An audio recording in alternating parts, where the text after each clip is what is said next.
వచ్చేసా. Flash back. మనం previous వీడియోలో చూస్తే ఒక అబ్బాయి గ్రౌండ్లో ఒంటరిగా గేమ్ ఆడటం, అతనిని దెయ్యం చంపడం, ఆ అబ్బాయి పేరెంట్స్ ఎంక్వైరీ, ఆ గర్వతో హీరోయిన్ ఎంట్రీ, తర్వాత ఏం జరిగిందో చూద్దాం.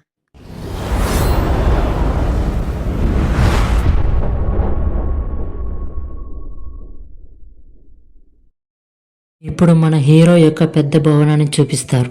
అందులో హీరో నిద్రపోతూ ఉంటాడు. హీరో పేరు కార్తిక్. హీరో లేచి తన లగ్జరీ కారులో కాలేజీకి బయలుదేరతాడు.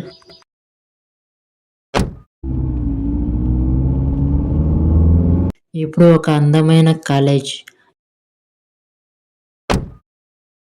ఆ కాలేజీలో హీరో తన ఫ్రెండ్స్తో మాట్లాడుతూ ఉంటాడు. ఇప్పుడు మన హీరోయిన్ ఎంట్రీ. హీరోయిన్ పేరు స్వప్న.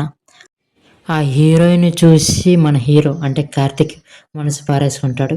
వెంటనే హీరోయిన్ దగ్గరికి పోయి ఐ లవ్ యూ అంటాడు. అప్పుడు హీరోయిన్ కోపగించుకుంటుంది.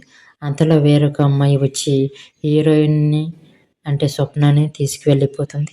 కార్తిక్ స్వప్న మాట్లాడేటప్పుడు ఒక అమ్మాయి వచ్చి తీసుకెళ్ళిన ఆ అమ్మాయితో కార్తిక్ ఇలా అంటాడు, శిరీష కారు ఎక్కు. అప్పుడు ఆ అమ్మాయి సరే అన్నయ్య అంటది. అప్పుడే మనకు తెలుస్తుంది వారిద్దరు అన్నా చెల్లెలని. మరుసటి రోజు కార్తీక్ ఒక ఇంటి దగ్గర వెయిట్ చేస్తూ ఉంటాడు. ఆ ఇల్లు ఎవరితో తర్వాత రివీల్ చేస్తాను. ఇక్కడ కాలేజీలో స్వప్నాని కొంతమంది అల్లరి చేస్తూ ఉంటాడు. అప్పుడు కార్తీక్ వచ్చి వాళ్ళకు వార్నింగ్ ఇస్తాడు. మిగిలినది తర్వాత భాగంలో.